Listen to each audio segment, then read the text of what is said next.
सुप्रभात बच्चों, आज हम पढ़ेंगे नवम पाठ सुभाषितानि, जिसमें पहला श्लोक है काकचेष्टा बको ध्यानम स्वाननिंद्रा तथैव च अल्पाहारी गृहत्यागी विद्यार्थी पंचलक्षणम। यहाँ पर विद्यार्थी के लिए 5 लक्षण बताए गए हैं कि काकचेष्टा यानी कौवे की तरह प्रयास करने वाला, बको ध्यानम यानी बगले की तरह ध्यान करने वाला,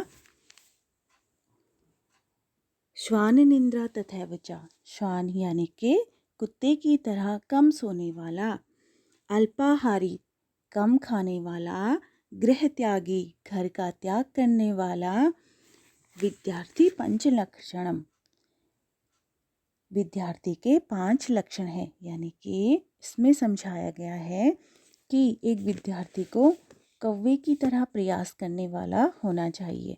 आपने बचपन में कहानी सुनी होगी ना, कौवे की। उसने क्या किया था, जब उसे प्यास लगी तो वो खाली घड़ा उसे दिखा, उसमें थोड़ा सा जल था, उसने उसमें एक एक करके कंकड़ डाले और पानी ऊपर आ गया और कौवे ने पानी पिया। तो उसने क्या किया, प्रयास किया, अपना दिमाग लगाया, प्रयास किया। तो एक विद्यार्थी को इस तरह से प्रयास करने वाला होना चाहिए। अब बगले की तरह ध्यान करने वाला, बेटा बगला जो होता है वो एक पैर पर एक जगह पर खड़ा हो जाता है। जब उसे क्या चाहिए, उसे मछली चाहिए खाने को, और एक पैर पर खड़े हो जाता है, बिल्कुल ध्यान लगा कर। जैसे ही मछली आती है वो उसे पकड़ लेता है। तो इस तरह से ध्यान करने वाला होना चाहिए। कुत्ते के बारे में आप जानते हो, श्वान के बारे में कैसा होता है, वो कम सोने वाला, यानी कि हल्की नींद वाला, जैसे ही कोई आहट होती है तुरंत उठ जाता है। इसी तरह से एक विद्यार्थी को होना चाहिए कि जहाँ भी ज्ञान मिले उसे पाने की कोशिश करनी चाहिए। कम खाने वाला यानी अल्पाहारी, यानी कि शुद्ध भोजन करने वाला। क्यों, जब हम बहुत अधिक अनचाहा भोजन करेंगे तो उससे क्या होता है, हमें आलस आता है, हम फुर्तीले नहीं रहते। तो इस तरह से कम खाने वाला और गृह का त्याग करने वाला। गृह का त्याग करने से यहाँ पर अर्थ है कि सुख सुविधाओं का त्याग करने वाला विद्यार्थी के 5 लक्षण होते हैं। अब अगला है अलस्य। अलसस्य कुतो विद्या, अविद्यस्य कुतो धनम, अधनस्य कुतो मित्रम, अमित्रस्य कुतो सुखम। यहाँ पर इस श्लोक का अर्थ है, आलसी के लिए विद्या कहाँ, और बिना विद्या वाले अशिक्षित के लिए धन कहाँ, और निर्धन के पास मित्र कहाँ, और बिना मित्रों के सुख कहाँ। यानी कि जो आलसी है, जो आलस करेगा, उसे विद्या कहाँ से प्राप्त होगी। जिसे विद्या प्राप्त नहीं होगी, अशिक्षित होगा, जाहिर है कि उसे धन की प्राप्ति नहीं हो सकती, कहाँ से होगी। और जो बिल्कुल निर्धन होगा, उसके पास अच्छे मित्र भी नहीं होंगे, क्योंकि वो शिक्षित नहीं है, निर्धन है। और जिसके पास ना शिक्षा है ना मित्र है, उसको सुख कहाँ। अगला है उद्यमेन ही सिद्ध्यन्ति कार्याणि न मनोरथे, नहीं सुप्तस्य सिंहस्य प्रवशन्ति मुखे मृगा। यहाँ पर परिश्रम के बारे में बताया गया है। उद्यमेन ही सिद्ध्यन्ति कार्याणि, यानी कि परिश्रम से ही काम पूरे होते हैं, केवल मन में सोचने से नहीं। कार्याणि न मनोरथे, यानी कि मन में सोचने से नहीं होते।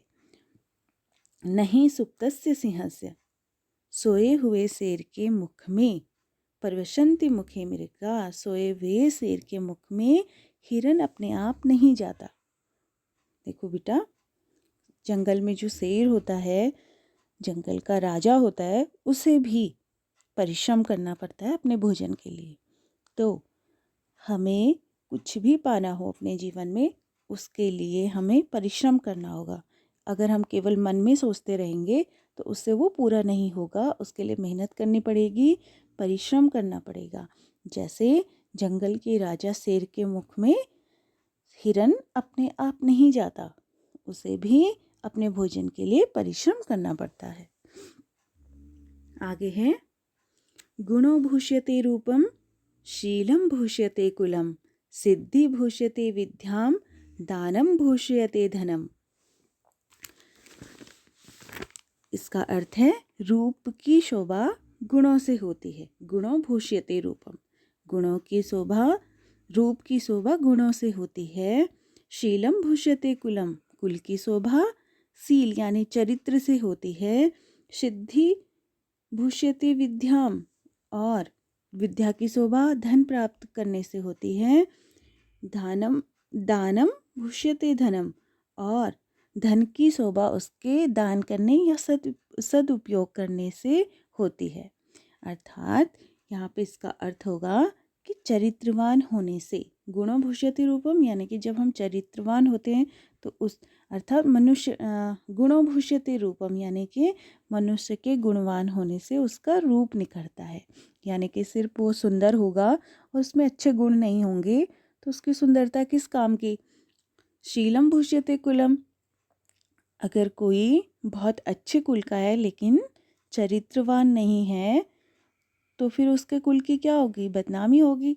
तो शीलम भूष्यते कुलम यानी कि चरित्रवान होने से हमारे कुल की प्रतिष्ठा बढ़ती है, मान मर्यादा बढ़ती है। सिद्धम भूष्यते विद्याम, जो विद्या हमने प्राप्त किया है, अर्थात जो विद्या हमने प्राप्त की है, जो हमने सीखी है, उसे व्यवहार में प्रयोग करने से वो फल देती है। दानम भूष्यते धनम, तथा जो हमारे पास धन है उसका सदुपयोग करने से, उसको दान करने से उसकी सुंदरता बढ़ जाती है। अगला है वाणी रसवती यस्या यस्य सरमवती क्रिया, लक्ष्मी दानवती यस्या सफलम तस्य जीवनम। जिस मनुष्य की, अर्थात वाणी रसवती यस्या, जिस मनुष्य की बोली रसीली है यानी मिठास से भरी है, यस्य सरमवती क्रिया, और जिसका प्रत्येक कार्य, जिसका हर कार्य परिश्रम से भरा है, जो हर कार्य मेहनत से करता है। लक्ष्मी दानवती यस्या, जिसका धन दान करने के काम आता है। सफलम तस्य जीवनम, उस व्यक्ति का जीवन सही अर्थों में सफल है। अर्थात इसका भावार्थ है कि कोई मनुष्य है, उसकी वाणी भी रसीली है यानी कि वो सब लोगों से बड़े मीठे स्वर में बात करता है, बहुत प्यार से बात करता है। और यश सर्वमति क्रिया, और अपना हर काम बड़ी मेहनत से करता है।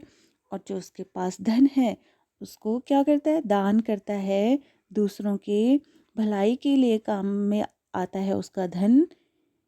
ऐसे व्यक्ति, सफलम तस्य जीवन है, ऐसे व्यक्ति का सही मायने में ऐसे व्यक्तियों का जीवन सफल है।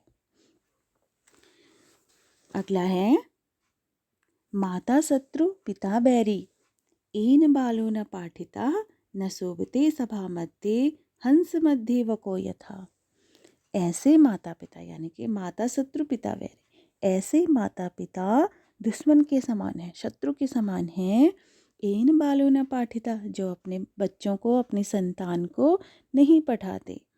न शोभते सभा मध्य, क्योंकि विद्याहीन अशिक्षित, जो पढ़े लिखे नहीं हैं, ऐसे जो युवा होंगे वो क्या होंगे, सभा मध्य, न शोभते सभा मध्य, हंस मध्यो वको ध्यानम। न शोभते सभा मध्य यानी कि वो पढ़े लिखे शिक्षित लोगों के बीच, ऐसी सभा के बीच अच्छे नहीं लगते, शिक्षित लोगों के बीच वैसे ही अच्छे नहीं लगते।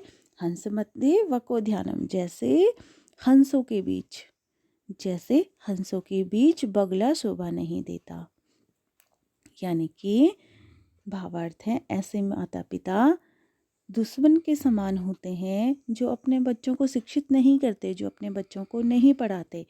फिर ऐसे अशिक्षित विद्याहीन जो युवा होंगे वो विद्वान और शिक्षित यानी कि पढ़े लिखे समाज के बीच में ऐसे ही अच्छे नहीं लगते, ऐसे ही शोभा नहीं देते जैसे सुंदर हंसों के बीच में कोई बगला शोभा नहीं देता। यानी कि बहुत सारे सुंदर हंसों के बीच में अगर बगला खड़ा होगा तो अपने आप दूर से ही पहचाना जाएगा, वो वहाँ पर अपने आप अलग दिखेगा और अच्छा नहीं लगेगा।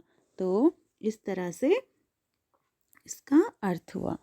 तो आप लोग इसके अर्थ को अच्छे से समझिए और श्लोक को याद कीजिए, इनके अर्थ को, इनके भावार्थ को समझिए और इन्हें अपने जीवन में प्रयोग कीजिए।